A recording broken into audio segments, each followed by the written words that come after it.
Prime Minister to concede that there was rule-breaking, law-breaking, and that he bears some responsibility for the culture of what was going on in Downing Street through 2020 and 2021.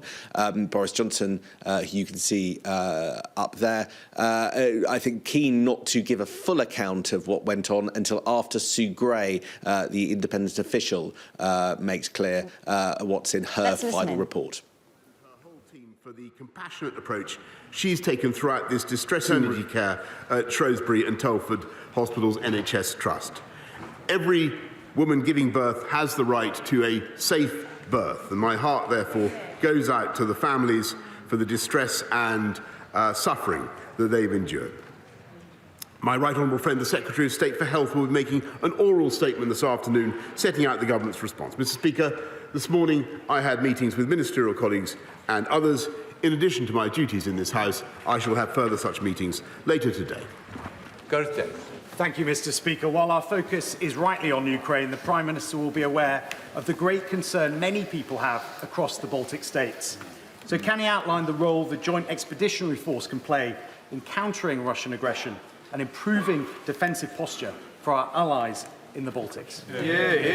Prime Minister. I thank him very much, and the Joint Expeditionary Force, or the JEF, is an increasingly important grouping of the Nordic countries, the Baltic countries, the Dutch and ourselves, who are committed to working together in an active way to counter Russian aggression and to support our Ukrainian friends. And we had a very successful meeting a couple of weeks ago, and we'll have further such meetings in the course of the next few weeks. We now come to the Leader of the Opposition, Keir Starmer. Thank you, Mr. Speaker. Can I start by joining the Prime Minister in his remarks in relation to the honourable member for Bridgend?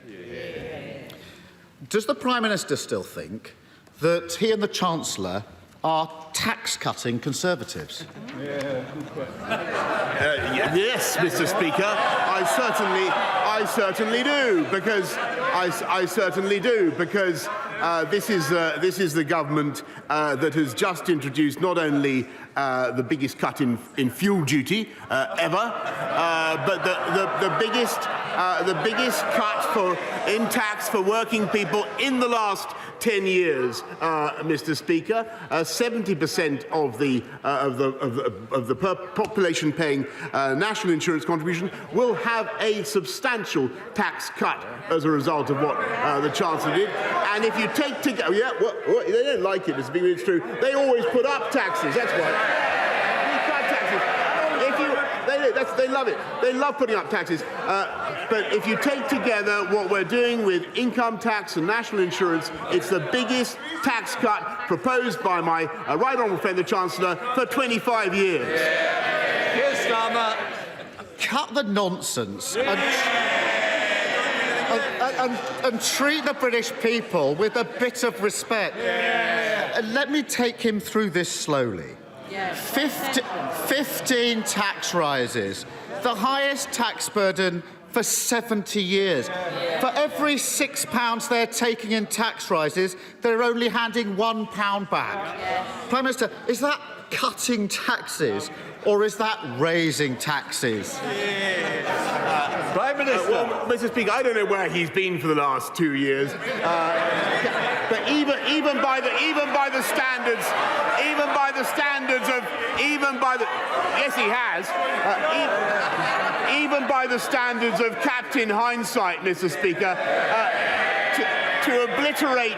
to obliterate the biggest pandemic for the last century from his memory, to obliterate the $408 billion that we've had to spend to look after people up and down the country is quite extraordinary. And this is a government that is getting on with reducing the tax burden wherever we can. What we are doing, Mr. Speaker, there's one measure I think he should be supporting, and that's the health and care levy, Mr. Speaker, to fund our NHS. That's the one they oppose, Mr. Speaker. Every other tax rise, they're all in favour of. Starmer. Mr. Speaker, I can only hope that his police questionnaire was a bit more convincing than that.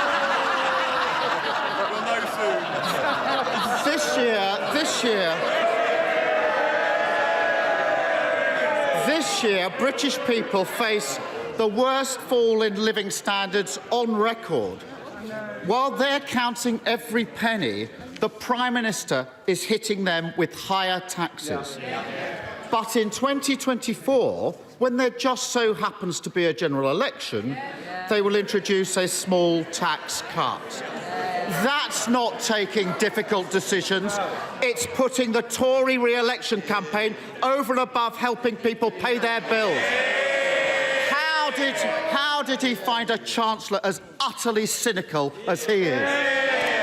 Prime Minister. What we have, Mr. Speaker, is a Chancellor who took the tough decisions to look after the UK economy throughout the pandemic, who protected people up and down the land with £408 billion worth of support, Mr. Speaker. And by the way, if we listen to them, if we listen to Captain, this is the truth. If we listen to Captain Hindsight, we would not have come out of lockdown in July last year, Mr. Speaker. We would have stayed in lockdown over Christmas and New Year, Mr. Speaker, with the result that the UK economy would not be growing in the way that it is, and so we would not be able to make the investments that we now are. And under Labour, we would have to tax more and borrow more, and they cannot be trusted, Mr. Speaker, with the economy. Keir Starmer. The tough decisions. Give me a break. We know, Mr. Speaker, we know who those two always ask to pay. Income stealth tax, a tax on working people. Tuition fee raid, a tax on working people. National insurance hike, a tax on working people. All while oil and gas companies see unexpected bumper profits. A windfall tax would raise billions and ease the burden on working people. Mr. Speaker, the former CEO of BP, Lord John Brown, says a windfall tax is justifiable. The current CEO says they have, in his words, more cash than they know what to do with. Why is the Prime Minister more interested in shielding oil and gas profits than supporting working people? Mr. Speaker, it's a classic example of what Labour has got wrong in their period in office.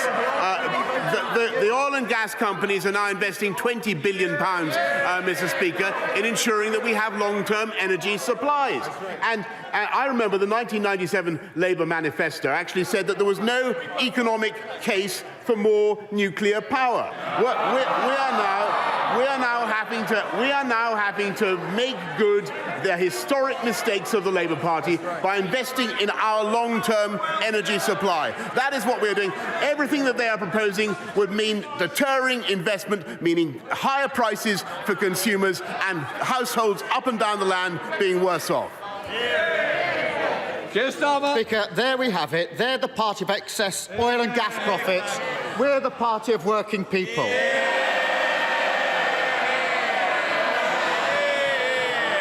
Mr. Speaker,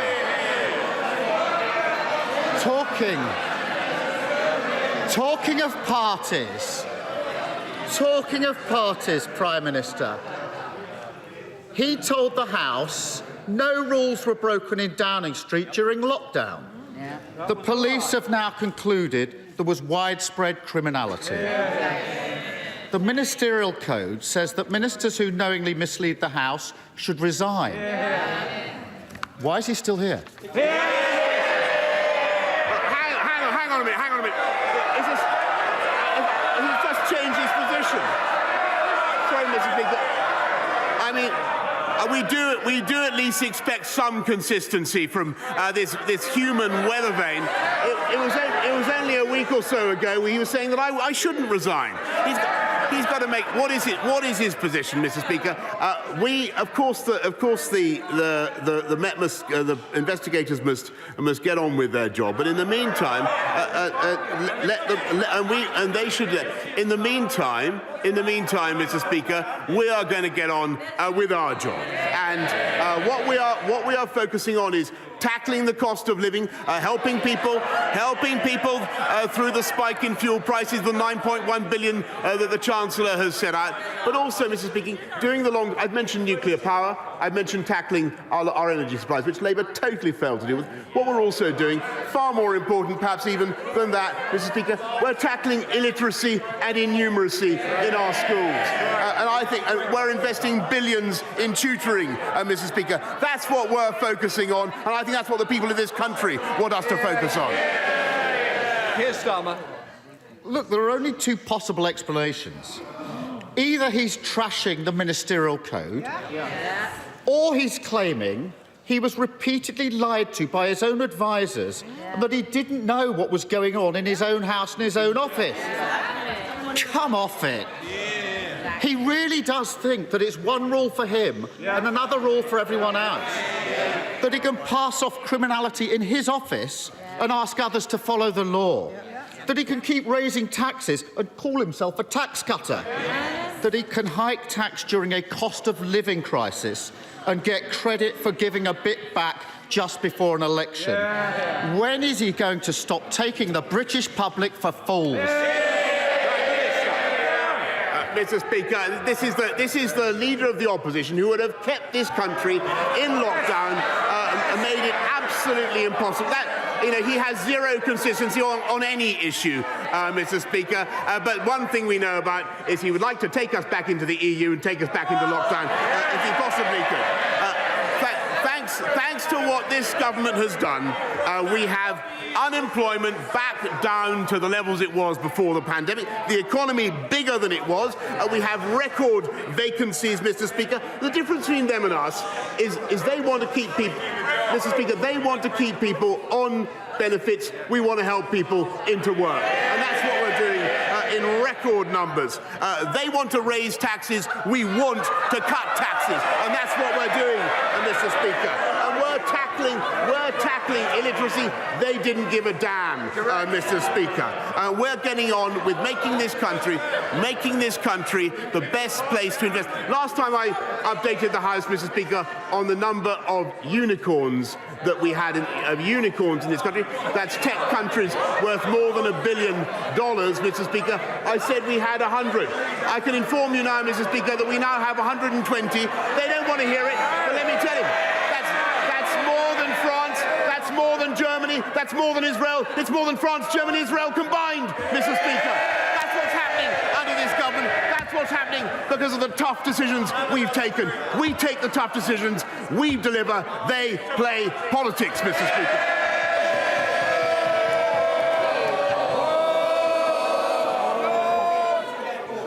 Jones. Thank you, Mr. Speaker. The UK government's work connecting rural areas like Brecon and Radnorshire to superfast broadband is going to come a lot harder tomorrow when the Welsh Government withdraws its matched funding for the scheme, forcing the cost for installation back onto homes and businesses in my constituency. Welsh Labour's decision means that my constituents will lose out as local authorities in England continue to fund the scheme. Does my right honourable friend agree with me that broadband is critical for the growth of the rural economy? And will he double his government's efforts to connect my constituents despite Welsh Labour letting us down? Yes, Mr. Speaker, and we're spending £69 million already to support rollout of superfast broadband in Wales, and I wish that the Welsh Government had not withdrawn its broadband scheme, but we will do our best, Mr. Speaker, to make up the difference as fast as possible. We now come to the SNP leader, Ian Blackford. Thank you, Mr. Speaker. It's good to see the member for Bridgend in the chamber this afternoon. I commend him for his statement earlier today. Mr. Speaker, last night, millions of families will have been desperately trying to figure out how they will possibly afford the £700 energy price hike that will hit them this Friday. Mr. Speaker, at the very same time, Tory MPs were gathering across the street for a champagne bash in the Park Plaza. We all know that the Tories partied during lockdown and now they're...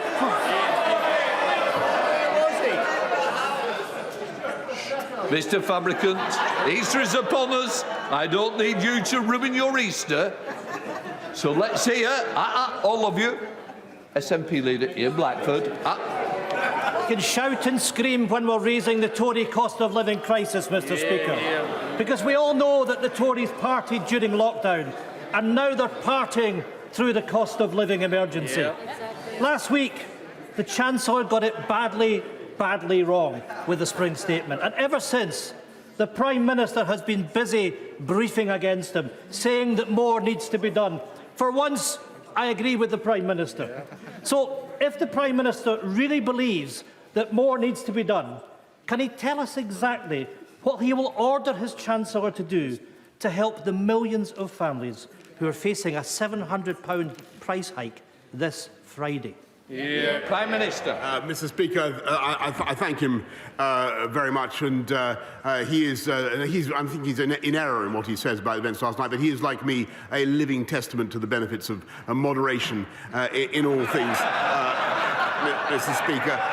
And I can assure him that we are getting that this week, for instance, to get to his point, what's happening actually is that the living wage is going up again by record amounts, and thanks to what the Chancellor has done, we are putting £9.1 billion into helping people up and down the country. And what I might respectfully suggest is actually, I think the Scottish Nationalist government, with whom, as I say, we work increasingly well, I think the thing they could focus on for the long-term prosperity of Scotland is the educational system, where I'm sad to see Scotland's once glorious record falling behind. Ian Blackford. What a load of absolute baloney. Mr. Speaker, the Prime Minister is dangerously out of touch. Food banks are warning that people are having to choose their food based on whether they can afford the gas to boil it. Families are having to choose what rooms to heat or whether they can turn on the heating at all. Some that better weather means that they can happily sit on their hands and do nothing till next winter. They obviously don't get or don't care that in many parts of Scotland the weather will barely reach above freezing over the next week. The Chancellor thinks his £200 loan, which is forcing people into energy debt, is somehow a solution, but it clearly isn't. So before the Prime Minister and his Chancellor go off on their Easter holidays, will they at very least turn this loan into a grant and finally put some cash into people's pockets when they need it right now? Prime Minister. I thank him, but of course we are doing everything that we can. The 9.1 billion, the cold weather payments, and he's right to draw attention to the problem, Mr. Speaker. And we are making huge investments in supporting people right now, and another £1 billion, by the way, through the Household Support Fund to help vulnerable families. But Mr. Speaker, when he talks about the cost of energy in Scotland, how absolutely preposterous that the Scottish Nationalist Party should still be opposed to the use of any of our native hydrocarbons in this country, with the result that we actually have to that the Europeans are importing oil and gas from Putin's Russia, Mr. Speaker. It's totally absurd. It's true. Just for the record, it's National Party. Let's go to Mark Fletcher. Thank you, Mr. Speaker. Following on from the publication of the school's white paper, one of my most important campaigns is to secure provision of quality post-16 education within the Bolsover constituency, where there is currently none. Young people in my constituency have to travel long distances at considerable cost to access their education. Will my right honourable friend meet with me to discuss how we can right this wrong for the young people of the Bolsover constituency and give them the education that they deserve? Prime Minister. Yes. I thank him very much, and he's a great champion for Bolsover and for his constituents. Free and subsidised travel is provided to Bolsover students travelling so far to two of the three excellent colleges that are going to be offering T-levels from 2023. But I will make sure that he gets a meeting with my right honourable friend, the Education Secretary, to discuss further what we can do. And David. During the Second World War, my grandmother, like countless other people across our country, opened her home to evacuees, including 2 German Jewish boys. Over 70 years later, the British people want to shelter desperate refugees again. 2 weeks ago, I was speaking to refugee families on the Ukrainian-Polish border at Medyka. Some desperately wanted to come to our country. One elderly couple told me, however, they'd been told that it was just too complicated. Now the government's own figures say the same. Paperwork is being put ahead of people. Mr. Speaker, when wealthy businessmen from over 50 countries can come to the UK visa-free, why does the Prime Minister insist that a traumatised Ukrainian mother and child must first fill out a visa form? Minister. Mr. Speaker, I think thank him very much, and he's right about the generosity of his country, and he's right to draw attention to his own family's generosity in this matter. Everybody, I think, is pulling together. The number of people who have come forward to offer their homes is incredible.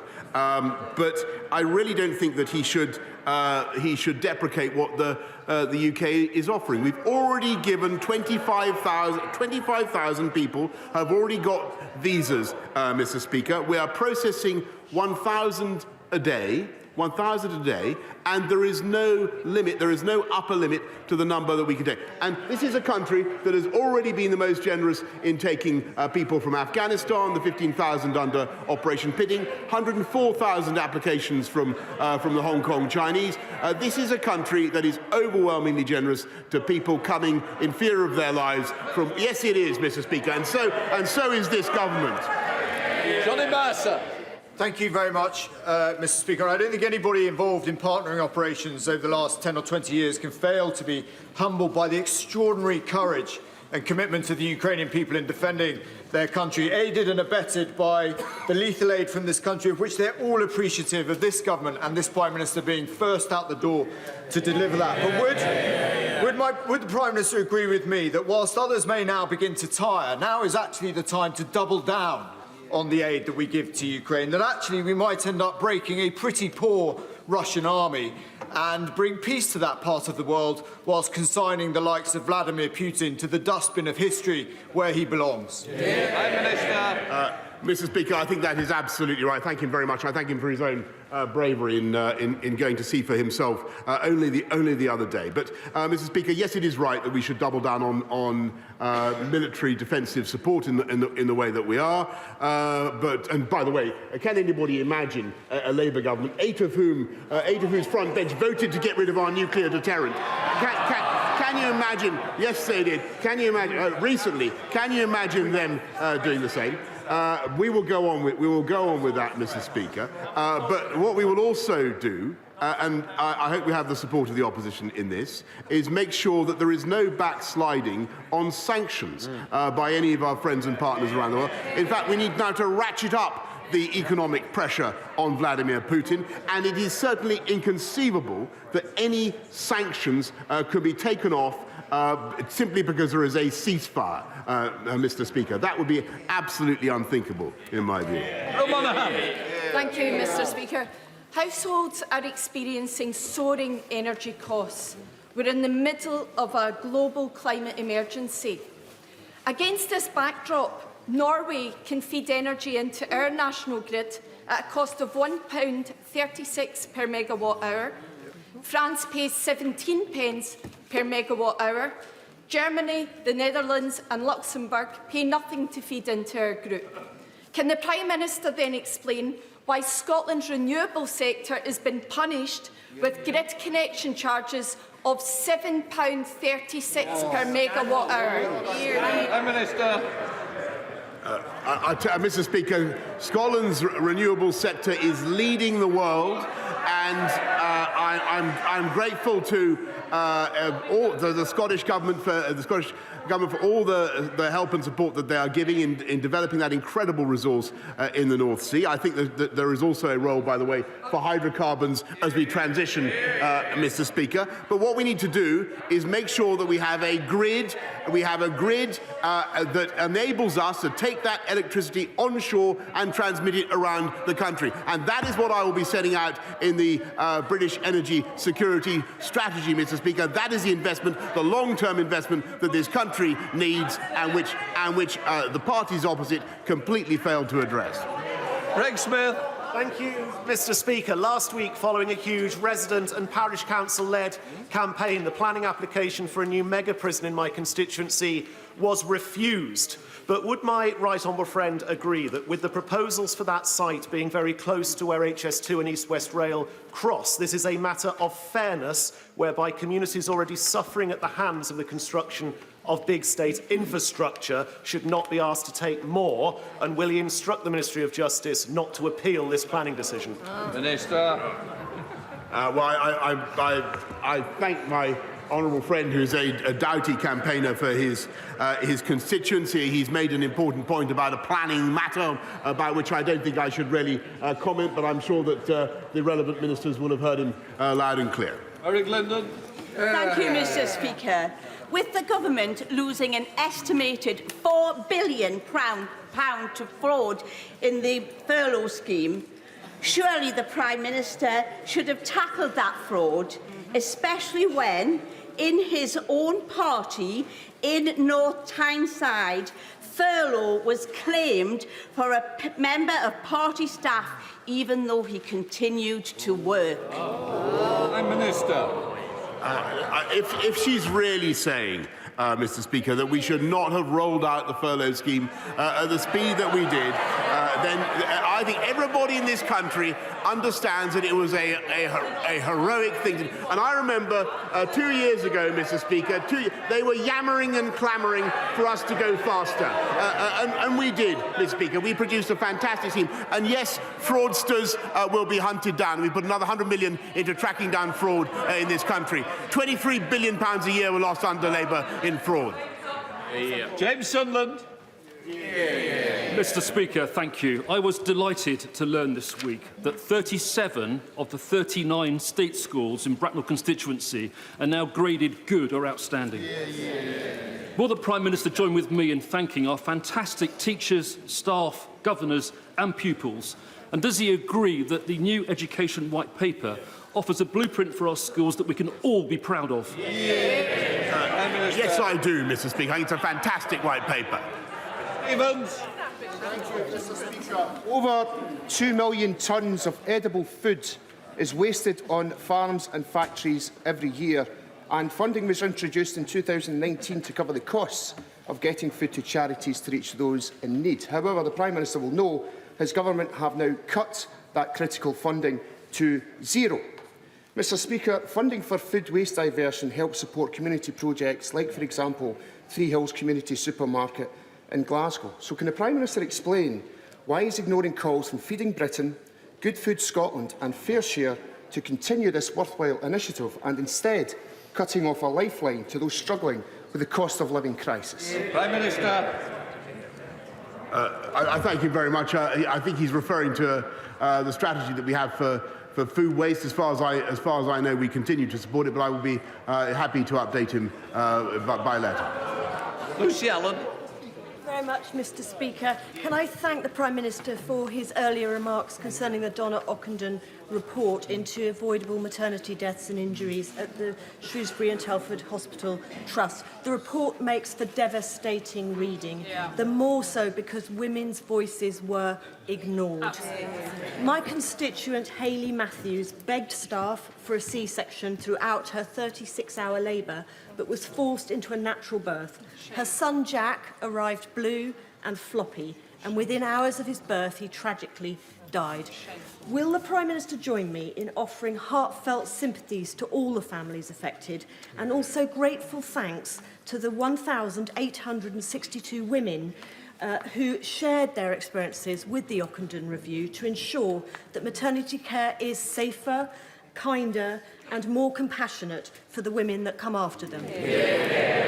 Prime Minister. I thank my honourable friend for her question. I think everybody will thank the women concerned for taking up the issue in the way that that they have, and will extend our heartfelt sympathies to the victims and their families for what they've suffered.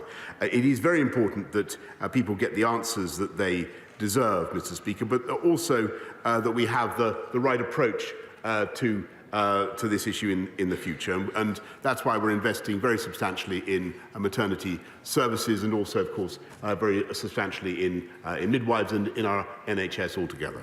Sir Keir. Thank you. Prime Minister, every day I hear from more and more of my Rotherham constituents who are struggling to put food on the table, to keep their lights on, to fuel their cars. The Office for Budget Responsibility estimates the government's measures will only offset falling living standards by a third.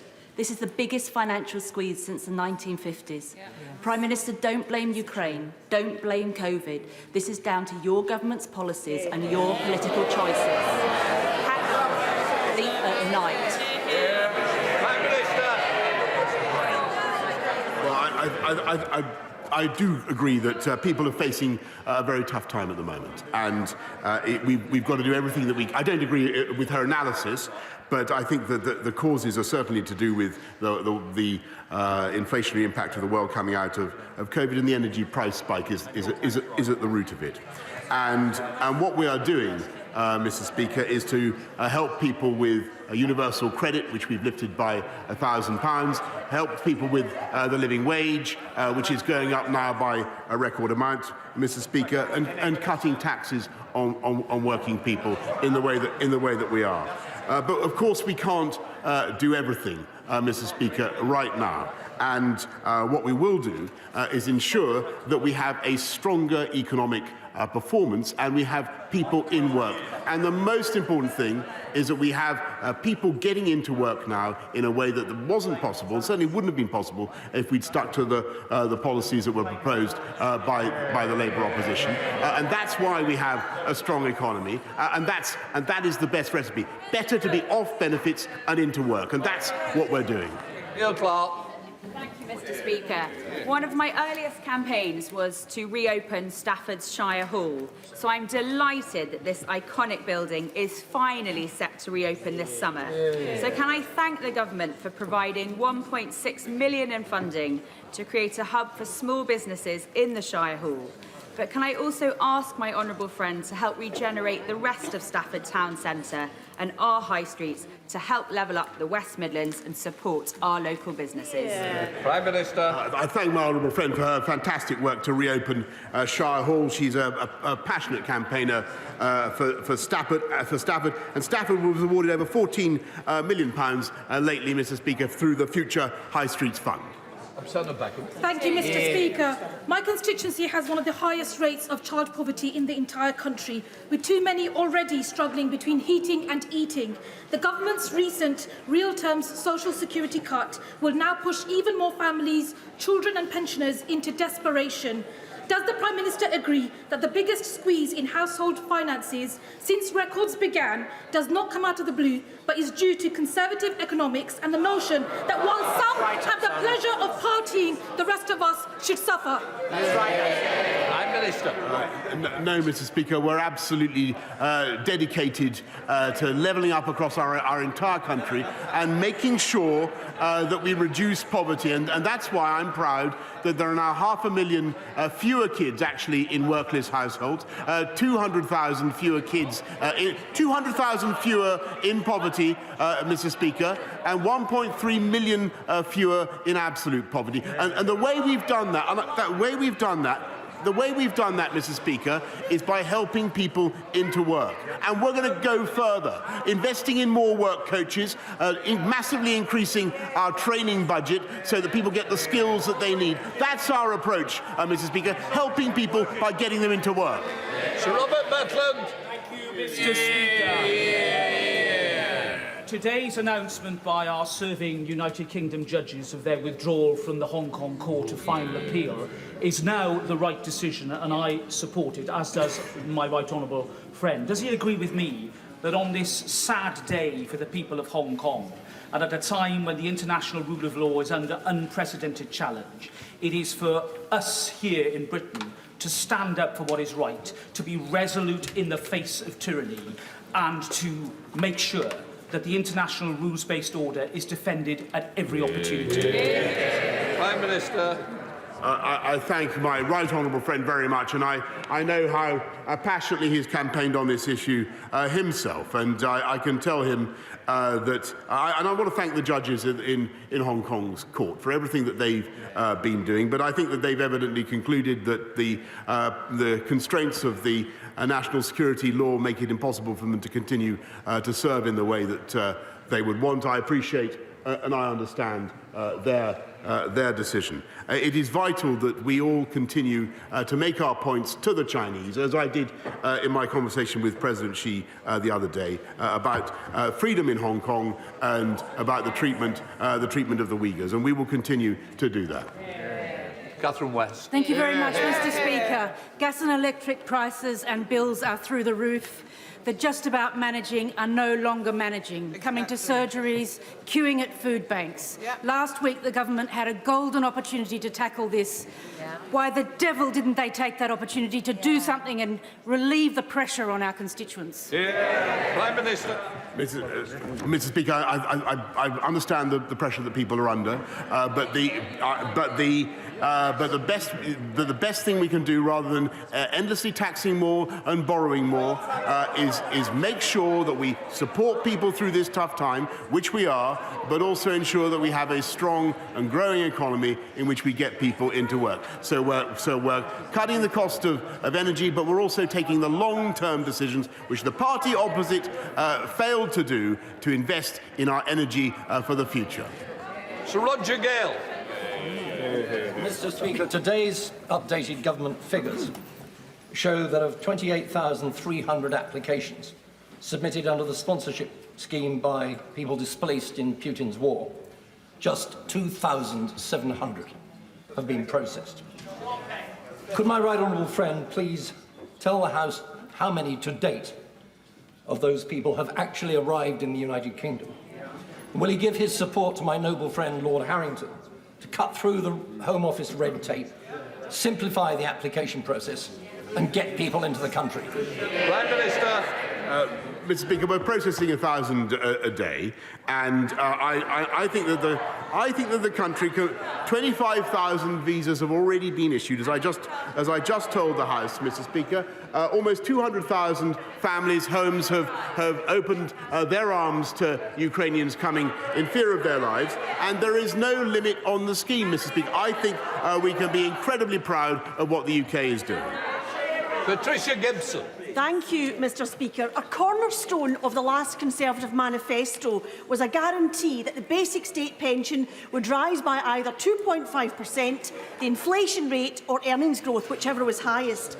Instead, from April, the state pension will rise by less than half of the current inflation rate. How does the Prime Minister explain this abject betrayal of some of the most vulnerable people in our communities who are squeezed by rocketing energy and food prices on the one hand and the miserliness of this government on the other? Prime Minister. Actually, Mr. Speaker, what we've done is, through the triple lock, protected pensioners so that their incomes as a result of the triple lock are £720 higher than they would have been if we just relied on inflation. As it is, their incomes continue to increase with inflation, and they've gone up, Mr. Speaker, faster and further than those who are in work. We look after elderly people, and we always will. John Barron. Thank you, Mr. Speaker. On Monday, the Foreign Secretary agreed that we needed to expand our soft power capabilities in these uncertain times, and yet the government is imminently about to make a funding decision that may see the closure of British Council country operations and a reduction in its international footprint. Will the Prime Minister now intervene to ensure this doesn't happen, given that I know he understands and appreciates the important work the Council does? Prime Minister. I'm very happy to meet my honourable friend on this issue, and he's campaigned on it many times. But I can tell him that the British Council, for which I have a huge regard, has received massive grant and indeed loans to allow them to continue their activities. Matt Weston. Thank you, Mr. Speaker. You'll forgive me if I may start, but given the Prime Minister's preferences for both fancy castles and Peppa Pig, he's very welcome to come and visit Zog Playland at Warwick Castle this week. In Warwick and Leamington, as across the country, cost of living crunch is really serious. Energy bills, as we've heard, looking to double by the end of this year. Yeah. Food up 10 to 15% by year end. Fuel already 22% up year on year. It must be hard for the Prime Minister to stay in touch with financial reality, given that donors and friends pay for flights and holidays and many of his bills. And we also have a $200 million man chancellor, a $200 million chancellor who's so out of touch, he's contactless. Mr. Speaker, the public believes... You will be sitting down, so please. I hope we've come to the end of the question. Prime Minister. So out of touch is contactless. Mr. Speaker, the public believes the government... Shut up and be quiet. Behave yourselves. I hope that's the end of the question. I think the Prime Minister's got the gist of it, because I certainly am. Prime Minister. Can I say to the honourable gentleman, much as I admire his style, I think it'd be better as a sort of a light essay in The Guardian. What we're doing, Mr. Speaker, is tackling the cost of living by dealing with the spike in energy prices and making sure that we take the right long-term decisions to take this country forward, which right decisions that party opposite completely shirked. Len Saxby. And I welcome what this government is doing to help where it can with the cost of living crisis. But in North Devon and across the South West, we have a housing crisis that needs urgent action. Will my right honourable friend meet with me to better understand the severity and complexity of our housing shortage and potential steps the government may take? Prime Minister. My honourable friend is absolutely right, and she's right about the need to provide local homes for local people. And we totally understand that, and I'm very, and that's why we're building a record number of homes, by the way, Mr. Speaker, in spite of all the difficulties that we've faced, and that's why we've introduced higher rates of stamp duty on second homes, Mr. Speaker, remove the second homes discount, and we're using 11.5 billion to build 180,000 affordable homes across the country. It is always the Conservatives who build affordable homes. It's true, and it's Labour who talk about it. Final question, Sir Olney. Thank you very much, Mr. Speaker. Last Friday, it emerged there'd been an oil spill in Beverley Brook, a river which flows through Richmond Park to the Thames. Black waste oil and iridescence can now be seen along 13 kilometres of the watercourse, posing a serious threat to the fish and local wildlife. The Environment Agency are investigating, but they are understaffed and underfunded, while also battling against water companies over sewage discharge. Will the government commit to strengthening the powers of the Office for Environmental Protection, as the Lib Dems tried to do through the Environment Bill, so that it is able to hold the government and other public authorities to account over environmental damage in the same way the European Commission was able to? Prime Minister.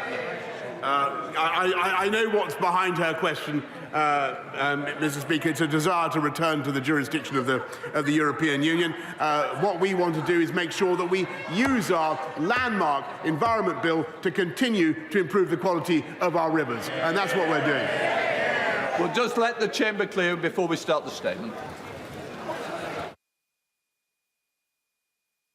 So perhaps, as expected, the cost of living, a real focus for the Labour Party from the Prime Minister, and also touched on partygate as well. We'll get political reaction to what happened in the House a little while. But first, a bit of breaking news we can bring you. And Tracy Connolly, now she, you may remember, is the mother of the child known as Baby P. She is now to be released from prison. There was a lot of controversy about this. She was jailed back in 2009 for a minimum of 5 years for causing or allowing the death of her son, Peter, at their home in Tottenham in North London. And he'd suffered months of horrific abuse at the hands of her partner and his brother. Well, a spokesman for the parole board says that they can confirm that a panel of the Parole Board has directed the release of Tracy Connolly following an oral hearing. Parole Board decisions are solely focused on what risk a prisoner could represent to the public if released and whether that risk is manageable in the community. And parole reviews are undertaken thoroughly and with extreme care, protecting the public on #1 priority. Let's go back to the Commons. Sajid Javid, Health Secretary, he's going to speak about the statement about maternity failings. Was set up in 2017 in response to concerns from bereaved maternity at Shrewsbury and Telford Hospital NHS Trust. Its original scope was to cover the cases of 23 families, but since it began, sadly, many more families have reported concerns. Due to this tragically high number of cases and the importance of this work to patient safety, early conclusions were published in an initial report in December 2020. We accepted all of the recommendations from this first report, and the NHS is now taking them forward. Today, the second and final report has been published. This is one of the largest inquiries relating to a single service in the history of the NHS, looking at experiences of almost 1,500 families from 2000 to 2019. I'd like to update the House on the findings of this report and then turn to the actions that we are taking as a result. This report paints a tragic and harrowing picture of repeated failures in care over 2 decades, which led to unimaginable trauma for so many people. Rather than moments of joy and happiness, for these families, their experience of maternity care was one of tragedy and distress. And the effects of these failures were felt across families, communities, and generations. The cases in this report are stark and deeply upsetting. Of 12 cases where a mother had died, the report concludes that in 3/4 of those cases, the care could have been significantly improved. It also examined 44 cases of HIE, a brain injury caused by by oxygen deprivation. 2/3 of these cases featured significant and major concerns in the care provided to the mother. And the report says from almost 500 cases of stillbirth, 1 in 4 were found to have major concerns in maternity care, which, if managed appropriately, might or would have resulted in a different outcome. When I met with Donna Ockenden last week, she told me about basic oversights at every level of patient care, including one case where important clinical information was kept on post-it notes, which were then swept into the bin by cleaners, with tragic consequences for a newborn baby and her family.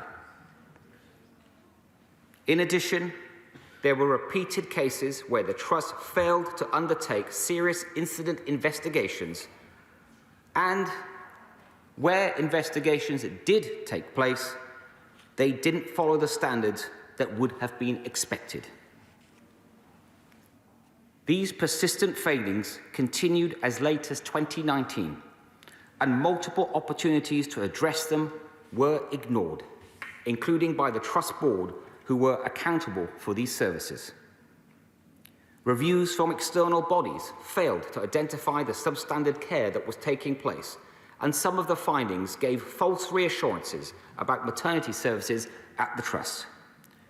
The CQC only rated maternity services inadequate for safety in 2018, which is unacceptable given the huge deficiencies in care that are outlined in this report. The report also highlights serious issues with the culture within the Trust. For instance, 2/3 of staff were surveyed and reported that they had witnessed cases of bullying, and some staff members withdrew their cooperation with the report within weeks of publication. The first report already concluded, and I quote, that there was a culture within the Trust to keep caesarean rates below because they were perceived as the essence of good maternity care, end quote.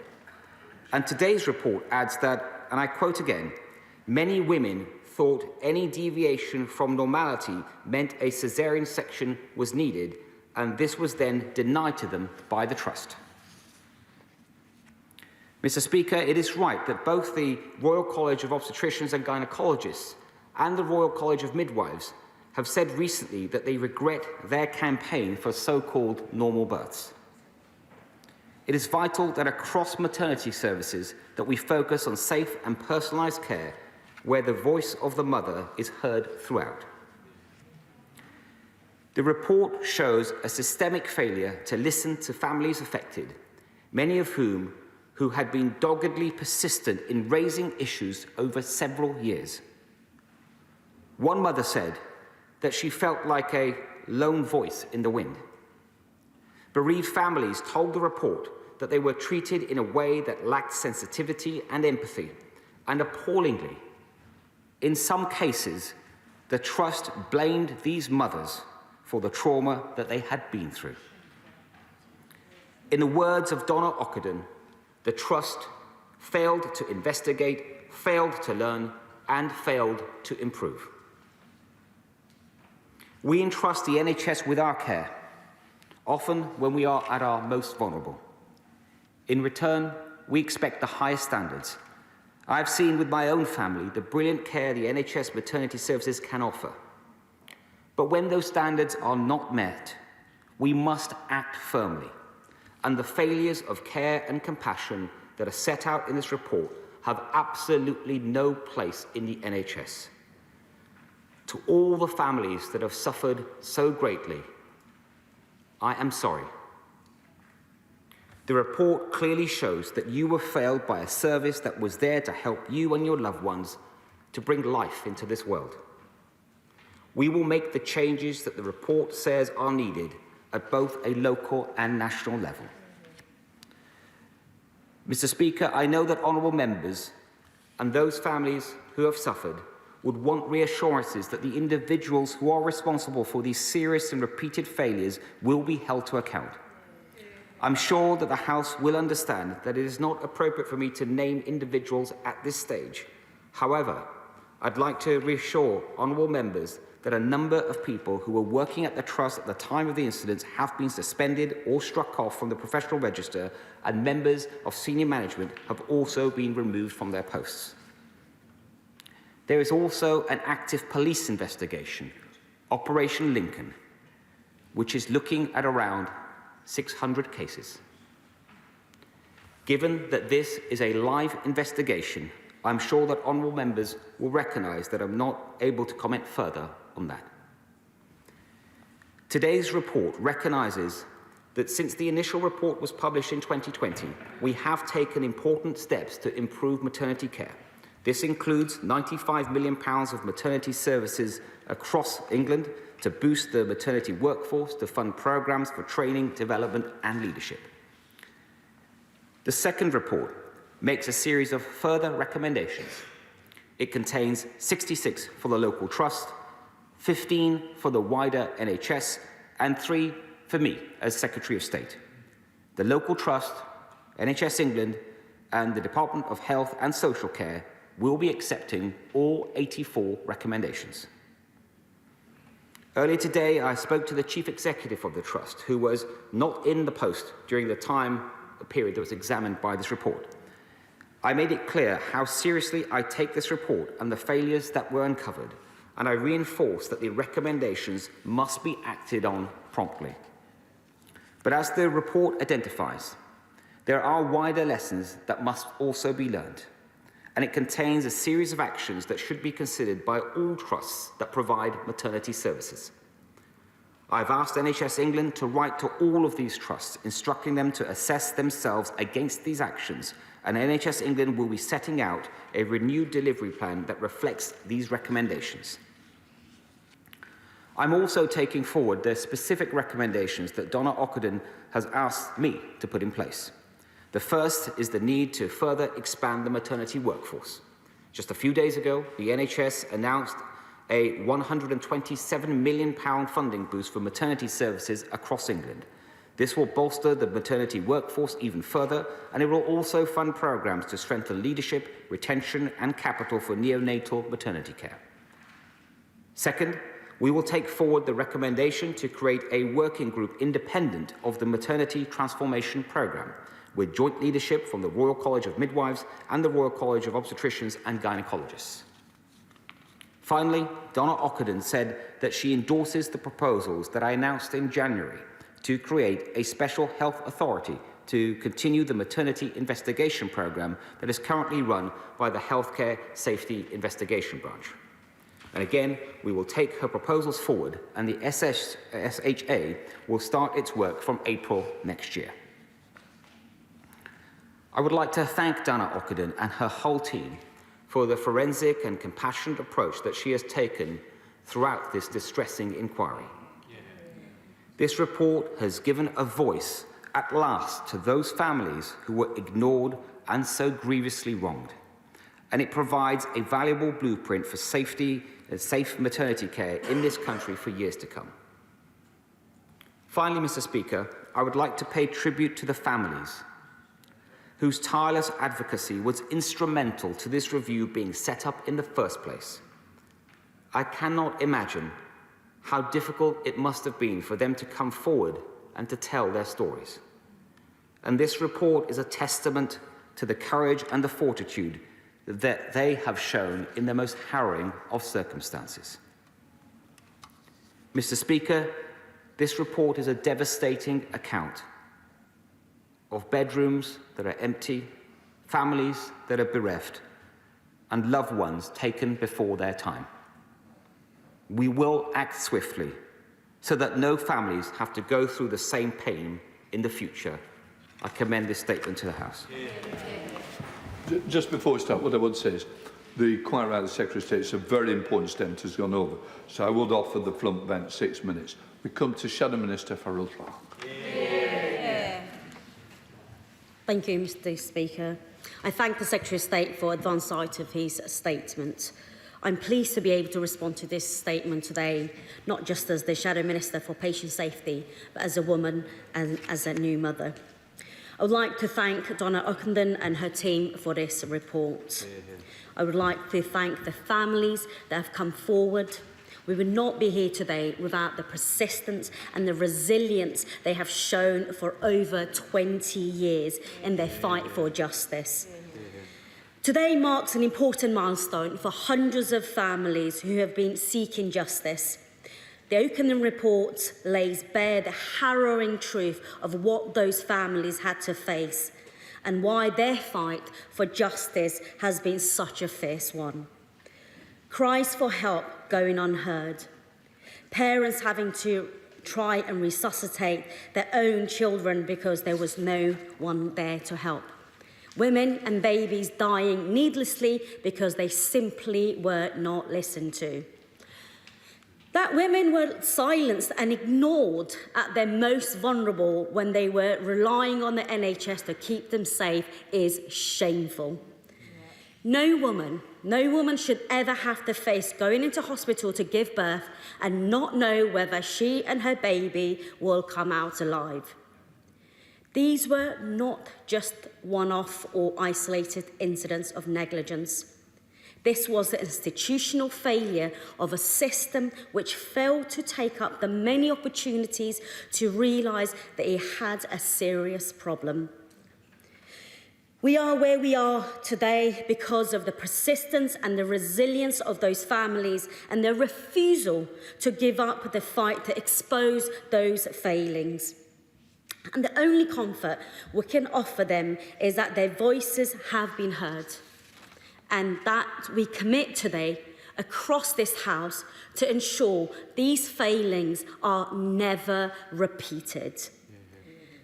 For far too long, patient safety issues and the voices of women have been an afterthought in health, leading to the kind of crisis we saw in Shrewsbury. This needs to change. Patient safety must be a priority for both health professionals and ministers. So today, I welcome that the Secretary of State has committed to the local actions for learning for Shrewsbury and Telford Hospital Trust in full, and all the immediate and essential actions on the wider system. So will the Secretary of State come to this House later on this year to update on the progress being made on these actions? The report makes clear that you cannot run a safe service without a culture of transparency and accountability. So, will the Secretary of State set out how he intends to ensure an open culture within the health service, with the willingness to learn within maternity services, and for future failings to be identified far more quickly? Underpinning issues in maternity care, as is the case across so much of our NHS, is workforce. Only 10 months ago, as a first-time mother, I experienced just how stretched to the limits maternity services are. The NHS now is losing more midwives. It's losing midwives faster than it can actually recruit them. Yep. A recent CQC survey shows that almost a quarter of women were unable to get help when they needed during labour. Hundreds of pregnant women were turned away from maternity wards last year because there were not the staff available to care for them. So can the Secretary of State tell the House what he is doing to ensure that NHS recruits the midwives it needs, and what he is doing to keep the midwives we have in post? It's only with the necessary workforce that the NHS will be able to ensure women receive the care that meets their needs and prioritises their safety. Security and respect is all that the families who suffered so much at Shrewsbury want, and all that the women who put their and their babies' lives in the hands of NHS want. Thank you, Mr. Speaker. We now come to the Secretary of State. We now come to Secretary of State. Thank you, Mr. Speaker. And can I thank the Honourable Lady for her remarks? And it's not often we get to say this in this chamber, but I agree with her wholeheartedly on what she just shared with the House. She's right to talk about this as a fight for justice, and she's right to point to had these brave families not come forward and been so persistent in coming forward with what had been done to them, what had gone wrong, this inquiry may never have happened, and she's absolutely right to say that, but also to talk about institutional failure at this trust, and the first report set that out in some detail, and today we're seeing that in much more detail. She talked rightly about patient safety, and she will know that the government has already set out plans to appoint a patient safety commissioner, and that particular appointment will be made soon. But we need to do much, much more on that. And that is why, with the interim report, it was absolutely right to accept all the recommendations, including the immediate and urgent actions that were needed. I think in that report, the interim report, there were 7 of those and 27 local actions. And I can also tell her and the House that the Trust has implemented all of those actions from the interim report. That was then backed by the £95 million of extra funding at the time.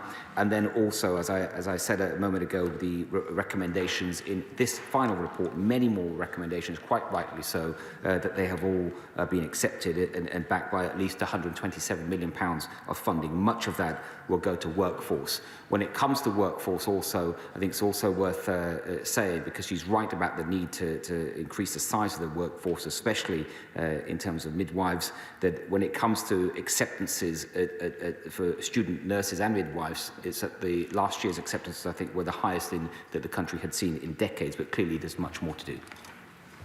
Come to the Chair of the Select Committee, Jeremy Hunt. Thank you, Mr. Speaker. Today's report goes beyond my darkest fears. When I commissioned it as Health Secretary in 2016, I was approached by 23 families, and we hear today that over 200 babies might be alive today if better care had been provided. I want to thank Donna Ockenden and her team for an incredibly thorough investigation, and I also want to thank the Health Secretary for his compassionate and comprehensive response to the House today. Donna Ockenden doesn't use the word recommendation. She talks about immediately essential actions. So can I ask him what is his deadline by when all those actions will be implemented? Because that is something that every expectant mother in the country desperately wants to know.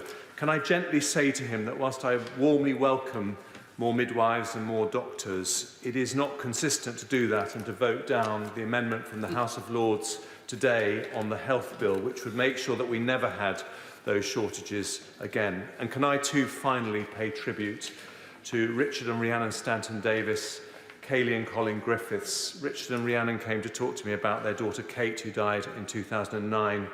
Colin and Kaylee's daughter Pippa died in 2016 when I was Health Secretary. And because of the blame culture and the culture of fear in the NHS, it was left to them and many other families to fight for justice. Can this be the last time that we put that burden on the shoulders of bereaved families and build a culture in the NHS which is open, transparent, accepts things go wrong, but hungry to learn from mistakes so that we never again repeat tragedies? Yes. Secretary of State. Mr. Speaker, I agree very much with my right honourable friend, and I also want to acknowledge that ultimately this report took place because of his decision to ask Donna Ockenden to do this independent review. But he's right that he, in turn, did that because of the bravery of families that had come to see him, especially Rhiannon Davies and Richard Stanton and Kaylee and Colin Griffiths. And, of course, there are many other families. He's absolutely right to say that. He's in his question about the immediate and essential actions. With the interim report, there were 7 such actions. The Trust has implemented all of those across the NHS. They either are fully or partially implemented. With this report, there are also such actions recommended, and the implementation of that has already begun. Of course, we've just received the report, but I have asked for a timetable by when that all will be done, and I want to see that done as quickly as possible. And then also, his point about workforce is very important, and I hope that he welcomes that for the first time the NHS has been asked to set out a 15-year workforce plan. Ellen Morgan. Thank you, Mr. Speaker. I just want to join my honourable colleagues across the House and start by thanking all of the families who've bravely come forward to share their experiences. In particular, Kaylee, Colin, Rhiannon and Richard, whose persistence have led to this review. And I hope that women and babies across Shropshire and Telford and Wrekin and the UK will be safer in the future as a result of their bravery. I'd also like to thank Donna Ockenden and her team for their thoroughness in reviewing so many tragic cases. I'm sure the Secretary of State will agree with me that this can never be allowed to happen again, and that the deaths of these 201 babies must not be in vain. This must be a turning point for maternity services in England. Donna Ockenden has endorsed the findings of the Health and Social Care Select Committee and recommended that an immediate investment of £200 to £350 million an annum is required to keep women safe. So I welcome the Secretary of State's guarantees that the immediate and essential actions will be implemented, but I'd like to ask him whether he'll be able to commit the additional resources recommended by Donna Ockenden today. Thank you. Secretary of State. Can I thank the Honourable Lady for her comments and assure her that her constituents, those throughout Shropshire, Telford and the Wrekin, will be safer as a result of those brave families coming forward and this report, and indeed families across England. And when it comes to resources, the Honourable Lady would have heard me talk about the 95 million that was given at the time of the interim report, plus another 127 million given in the last few days for maternity services, and we will keep that under review. Lucy Allen. Thank you, Mr. Speaker, and I too would like to thank the Secretary of State for his very welcome statement today. I'd also like to thank Minister Caulfield for her work in this area, which has been excellent. I want to pay tribute to my right honourable friend, the member for South West Surrey, for everything he has done for patient safety. He has led the way, and I'm so grateful to him for this. Does my right honourable friend believe that what we have seen at Shrewsbury and Telford Hospital Trust is indicative of a culture where senior management were unaccountable, where no one felt responsible, where failings were minimised, where poor care was normalised, and where women's voices were not heard? And will he do everything he can to increase accountability of senior management across the NHS so that institutional blindness, as we have seen here, can never again cause such harm to those who put their trust in the NHS? Sir State. Can I first just thank my honourable friend for her approach and her role in helping to make this report happen, and how she's worked with me and ministers in my department on this most important of issues. She's right to talk about the importance of culture, especially where it is absolutely clear from this report that the voices of women were not heard. Time and time again, they were not heard. And I want to reassure her that we will implement all the recommendations in this report, but even broader than that, when it comes to women's voices, that will be at the heart of the upcoming women's health strategy. Thank you, Mr. Speaker. Today is an important day for maternity safety, and we rightly pay tribute to the families directly affected, so many of whom have given evidence to the Ockenden Review. I want to quote James Titcombe, who lost his baby son Joshua during the Morecambe Bay maternity scandal. He said one of the most harmful experiences for the Morecambe Bay families was seeing influential people in the maternity world diminish the findings of the investigation report. I join James Titcombe in saying we must not allow that to happen with this report, and I urge the Secretary of State to ensure instead that the bereaved families should be allowed a process of truth, reconciliation and healing, instead of any denial of the truth of what happened. Sir State. I agree with the honourable lady, and she's right to raise the importance of the Morecambe Bay investigation, where I believe the report was completed in 2015, and there were 44 recommendations from that. I know that some of those recommendations, that 18 that were specifically for the Trust, have all been implemented, and there were 26 for the wider NHS that are being implemented. Philip. Thank you, Mr. Speaker. I'd like to thank my right honourable friend for both the tone and the substance of his response to this devastating report today, and also to add my voice to the consensus across the House that the way this is being handled is utterly vital, and we must make sure that the NHS does take on board Donna Ockenden's recommendations. She and her team of over 90 experienced clinicians are properly being thanked for the work they've done. They painstakingly reviewed these cases going back some 20 years, and it must have been harrowing for them, as of course it has been for all the families so tragically affected who've had to relive their tragedy. In particular, I'd like to praise the courage and tenacity of Rhiannon Stanton-Davis and Richard Davis, who were my constituents when they lost their baby Kate in truly awful and tragically avoidable circumstances. It was they who kept pressing for answers from Shrewsbury and Telford Hospital Trust, and which led me to take them to see my right honourable friend, the member for Surrey South West, when he was Health Secretary, who agreed to launch this review 5 years ago. They are no longer my constituents, and I understand they're now keen, understandably, to focus their attention on their family, having been living with this trauma since 2009. I have some questions for the Secretary, if I may. Does my right honourable friend recognise that the Ockenden Review has raised fundamental questions for maternity services across the NHS over the culture of so-called normal birth, and how a focus on targets under successive governments rather than patient outcomes can distort clinical best practice and tragically patient safety?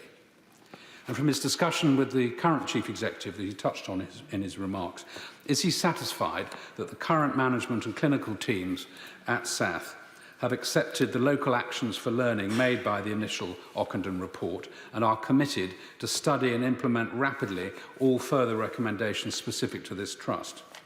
And finally, what reassurance can he give to the thousands of expectant mothers in Shropshire and Telford and Wrekin that the maternity services there are safe and that patient safety is paramount? Secretary of State. First, can I thank my honourable friend for the way he has also worked with my department and my predecessor, representing his constituency the way he has throughout this investigation. He's talked about the so-called normal birth, and he's right to use to say so-called, because really, Mr. Speaker, the only normal birth is a safe birth, and that is what the NHS should be working to, and that clearly did not happen in this trust, and this report has made that absolutely clear. But just as importantly is to set out a number of recommendations, including for my honourable friend's local NHS trust, and I can absolutely reassure him, including from my conversation earlier today with the current chief executive, that the recommendations from the interim report have all been implemented by his local trust, and the ones that are in this report have all been accepted. Thank you, Mr. Speaker. Mr. Speaker, can I start by paying tribute to all the families affected, and also to thank Donna Ockenden and her team for her recommendations. Mr. Speaker, more midwives are leaving the profession than joining it, and so we cannot run equally safe services across all NHS trusts without the appropriate staffing levels. And so I hope the Secretary of State will be able to outline in further details what the government is doing to ensure that we have safe staffing levels across all NHS trusts in order to provide care for pregnant women. Secretary of State. The Honourable Lady, Mr. Speaker, is right to talk about the importance of having the right workforce, certainly more midwives. I can tell her that last year there were 30,185 acceptances for nursing and midwifery courses, the highest in a decade. And also, in terms of recruitment, supported by some of this extra funding I've talked about today, the government has put in place grants for students to take on courses, and also, where appropriate, focus on international recruitment too. Laura Trott. Thank you, Mr. Speaker. This courageous report today is clear that keeping caesarean section rates artificially low contributed to babies dying. I'm pleased that, following a recommendation from the Cross-Party Health and Social Care Committee, NHS trusts are no longer being assessed on performance for their caesarean rates. But will the Secretary of State go further? Will he ensure that we look at where caesarean section rates remain artificially low in trusts, so this dangerous normal birth ideology is eradicated from the NHS once and for all? Yeah. Secretary of State. Mr. Speaker, the answer is yes. Debbie Evans. Thank you, Mr. Speaker. Again, I would also like to pay tribute to the families in what is truly a shocking report. But could I ask the Secretary of State, in addition to the issues identified around the culture within this particular trust, and I'm sorry I haven't gone into all the recommendations, are there recommendations in terms of governance for boards? Boards have a key role in holding their executives to account. And will he, on that point, be writing to boards to make them aware of their responsibilities about that? And could I also ask the Secretary of State what the implications are for the national clinical audit of the confidential inquiries into maternal and infant deaths? Thank you. Secretary of State. Mr. Speaker, in terms of the latter part of her question, the national clinical audit, if she may, I'll write to her about that. On her important point about boards, she is right. The report does, this final report does talk about the importance of boards and properly making sure that the people on the boards are vetted, but also they understand their responsibilities and have the information that they need to carry out their responsibilities. And also, it's my understanding, I think in 2014 or thereabouts, the CQC also changed the rules around board members for NHS Trust, requiring them to meet a new fit and proper test. Sean Bell. Thank you, Mr. Speaker. It is impossible to think about these lost babies, lost lives, and damaged families without getting really upset and then very, very angry. But the work I've been doing with midwives and families, mums and dads, in the last 6 months or so, shows me that this is not just one trust. We had thousands of midwives marching on the streets. We had the pandemic where mums were taken to social media feeling really marginalised and their voices not heard. But midwives are telling me they haven't wanted to speak out before because they don't want to frighten the mums and dads in their charge, and that's why they often feel that they're not heard themselves. So we've got to help them, because how is the NHS and the government going to reassure pregnant women and help the midwives reassure pregnant women, given all of this in the news at the moment? And how can we prevent other maternity services failing? Mr. Speaker, my honourable friend raised a very important point. There are hundreds of thousands of births in the NHS delivered through the NHS each year, and the vast majority of them are completely safe. as I found for myself and many honourable members in this House, including my honourable friend. But what we've heard about today is when it goes wrong and goes tragically wrong, but especially when it was avoidable. That's the point, when it was avoidable. And she's right to talk about the importance of other trusts in this. This is focused on one trust, but we know already that there was a problem in Morecambe Bay. We know there's an investigation going on in East Kent at the moment as well, an independent investigation. And so this is, there's action for all trusts, and that's why I think it's very important that the NHS acts on the recommendations for the wider NHS, and I act on the recommendations for my department, and we will certainly be doing that, and so will the NHS. Carla Lockhart.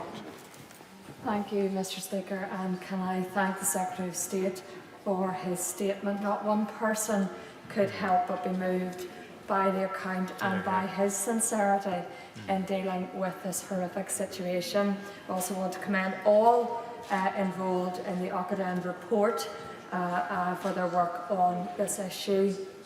Our hearts break for the little babies, the mums, the dads and the family units who have been impacted by these horrendous practices, and today we remember and commend the bravery of the families of those who had the courage to speak out. Given the findings and the negative cloud that will be over all of those who work in maternity services, will the Secretary of State take this opportunity to thank those maternity teams right throughout this United Kingdom who day and daily bring new life into this world in a compassionate and professional manner? I think of the wonderful services in my own constituency of Upper Bann, in Craigavon Area Hospital, and I know today they will be saddened by what they're hearing in terms of this report, so I trust that you can commend them for the work that they do. I will warmly join the Honourable Lady in thanking and commending the work of maternity teams throughout the United Kingdom, what they do day in, day out, especially over the last 2 years with the pandemic, probably making it even harder than normal. And I know that many of those working maternity will, indeed all of them, will welcome this report because they will want to see the very changes that are set out in this report. Jill Mortimer. Thank you, Mr. Speaker. I'd also like to thank the families for shining a spotlight on this. One of my children suffered from oxygen deprivation at birth, from what I now know were failings in my care. I was lucky though in my third pregnancy. Sheer fluke, the GP practice I was registered with had a wonderful community midwife. She was with me through my pregnancy, she was with me at the birth of my daughter, and she took care of me afterwards. I was listened to, I was supported, and I felt safe. Whilst I thank my right honourable friend for taking on board these recommendations, would he agree with me that every woman deserves that continuity of care, and that can make a profound difference in outcomes for families? They will have somebody by their side who understands them. They won't have to go through their medical history over and over again, often, missing out vital pieces. We should have loftier ambitions. Will my right honourable friend try and make it that every woman will have that opportunity to have their own midwife with them all the way? Sir State. Yes, I agree very much with my honourable friend, and can I thank her for sharing with her House her own valuable experiences, but she's right to talk about the importance of continuity of care that is part of our maternity transformation plan. Welcome. Thank you very much, Mr. Speaker. Thank the Secretary of State for the report, and it's with sadness that we have to have a report such as this in front of the House. But in doing so, I want to maybe highlight a point in relation to, and check that we can do something about it, those who within the system, and there are many good people working within our NHS, unfortunately, probably the majority of people are there for the right reasons. But unfortunately, due to a process or a culture of institutional blindness, as has been mentioned earlier, or bullying, they cannot whistle-blow, and whistleblowers are not being protected. And as a consequence, more and more of these types of reports are going to be required, not maybe to do with maternity services, but other services, because whistleblowers are being targeted and put down. I would ask that the whistleblowers be protected and given the opportunity to have their concerns understood and heard. Sir State.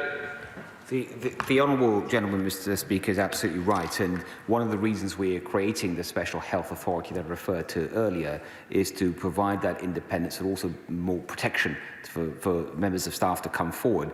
And members of staff, for example, for the first time will be able to report things that they're concerned about directly to the SHA, and they will have the right to investigate. Paige Jones.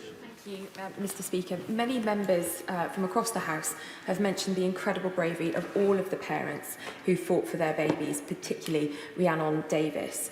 Rhiannon is originally from Mid Wales, although she now lives in honourable members' constituencies across the border. But there are many women who live in Mid Wales who need to access Shrewsbury and Telford Hospital, and I am concerned that they will be hearing today's report and will be worried about their care that they might be receiving over the next few days. So, as well as implementing the Ockenden review in full, would the Secretary of State please give his reassurance to those women in Wales who need to travel across the border for maternity services? Sir of State. Yes, I can give that reassurance, and I can also add that I know that Donna Ockenden, in doing her work, she looked at cases from Wales as well, and the issue she's raised with me also has been raised by our honourable friend, the member for Montgomeryshire, and I can give them both that assurance. Jim Shannon. Thank you, Mr Speaker. Can I first of all thank the Secretary of State for his statement and for his very obvious compassion that he has for all those involved and his support of the Ockenden report. First, may I place on record, Mr Deputy Speaker, my sympathy to all of those parents who still grieve their loss and to whom no report will ever soothe the pain. Will the Secretary of State confirm that the report into this dreadful spate of deaths will be made available to all hospital trusts across the United Kingdom, including Northern Ireland, to ensure that lessons learned and the 84 recommendations of the Ockenden report and any mechanisms of prevention can be understood and put in place UK-wide? Thank you. State. Yes, Mr Speaker, I can give the honourable gentleman that assurance. And indeed, with the Northern Ireland Health Service, for instance, we're more than happy to reach out and to work proactively with them in improving maternity services in Northern Ireland too. Simon Baines. Thank you, Mr Speaker. I'd like to thank my right honourable friend for his statement. Well, the Health Secretary Sajid Javid, they're giving his reaction to this report by Donna Ockenden into maternity provision at Shrewsbury and Telford NHS Trust. Some 201 babies, 9 mothers could have survived if the Trust had provided better care. The Health Minister providing an apology. I am sorry, you were failed by services. We will make changes, he promises. And he pointed out that a number of people have been suspended or struck off as a result of that. Let's bring in Beth Heath, who is head of clinical negligence at Lanyon Bowder. Now, this is the firm currently with 100 live claims against Shrewsbury and Telford Hospital NHS Trust. And the Health Secretary did point out that there are going to be some legal cases now following this. So we don't want to say anything that is going to jeopardise those. But in terms of your experience that you've had dealing with this trust up to now, what kind of reaction did you get from the trust when you were first approaching them with these complaints and issues that people clearly had? It's been a little bit of a mixed bag in terms of the responses from the trust. Unfortunately, where we consider there's strong clinical negligence cases, admissions aren't always forthcoming from the trust, which is extremely disappointing and obviously distressing for families as well. So what is behind what we've heard today? It seems that there was a sort of obsession with natural births at this trust, which natural births are obviously great for some mums who are able to have them and who want them and who are very low-risk pregnancies, but it's certainly not a prescribed thing that is right for all mums, is it? No, absolutely not. And each individual woman needs to be assessed as an individual. And unfortunately, the trust for many, many years have had a relentless pursuit of a natural delivery. And at times that has been at a detriment to the woman and their child. I have numerous cases where women say they were either ignored when they were requested a caesarean section or their requests were repeatedly denied. And there'll be times when perhaps there were delays in reverting to a caesarean section when a child was in distress, so that the baby was in distress, and there were delays in delivering that child, again, which in very the worst case situations can cause hypoxic brain damage. So where do you think this culture came from? It's very difficult to say, and obviously it's very deep-rooted. It's been a culture at that trust for a long, long time. I know that there's problems between the midwives and the obstetricians in terms of a lack of collaborative working, with it very much being like a them and us culture, which Donna Ockenden does refer to in her report. And I think that lack of collaborative working is quite instrumental, because it means that the midwives don't escalate appropriately to senior clinicians when perhaps they have a high-risk pregnancy or a woman is in distress, and the baby is in distress, sorry. But also when they do escalate the concerns, there's complete lack of attendance from obstetricians or delays in attendance. So they're really just not working as a team, and it's a detriment to the women and the safety of their unborn child. And what's very clear is that women's voices weren't being heard at this hospital, at this trust. Is it because they're women, do you think? Well, as a woman myself, I certainly hope not. I think what should be happening is women should be empowered to make decisions about their own care and how they deliver their baby. They should be given the risks and the benefits of each of the options, and then it should be their decision to make how they deliver their child. Unfortunately, that hasn't been happening, and I think women haven't been empowered like they should have done, or given a voice like they should have done, and that's something that definitely needs to change. And I think the whole caesarean section issue has been a big player in that regard. I mean, you know, you say women should feel empowered to make a choice, but so often and not, it isn't a choice, is it? You might have whatever birth plan you want, and you know, you might want cows mooing and a birthing pool, but in reality, your body will do what your body will do. And that's the point, isn't it? That you then need an expert, you then need somebody to understand what is going on, to say, no, you can't do it this way, you have to do it this way for the safety of the baby. And are you suggesting that there just weren't the people there making that proper decision? I think there was definitely a lack of senior clinicians on hand giving that advice to women, which obviously midwives need to have the support of the obstetricians, and they're the ones with the expertise when it comes to the higher risk cases. And I just don't think the women were getting that advice to be able to make those decisions. And even if the body, yes, the body is constantly changing, and labour and delivery is very much, you have to adapt. But women should still be able to make a decision about how they deliver, even when things are rapidly changing. And briefly, given your dealings with the Trust, do you have any hope that things will change as a result of this report?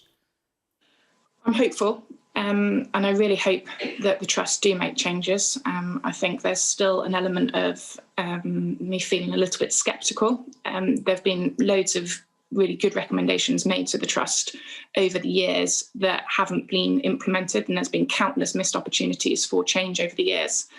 And unfortunately, I am still seeing cases coming through from 2020 and 2021 with the themes that have been prevalent for a number of years at this Trust. But the recommendations are there. There's 60 recommendations for the Trust, and they have the framework in which to do it. So I really hope that they do it, just so that the women in our local community feel safe delivering care and don't go out of area, which a lot of them are doing at the moment. And they feel safe that they're going to get the best possible care at their local hospital. Yeah, well, you can but hope. Beth Heath from Lanyon Bowdler, this is the Shrewsbury-based law firm that's been dealing with a lot of these cases. Thank you very much for joining us. Thank you.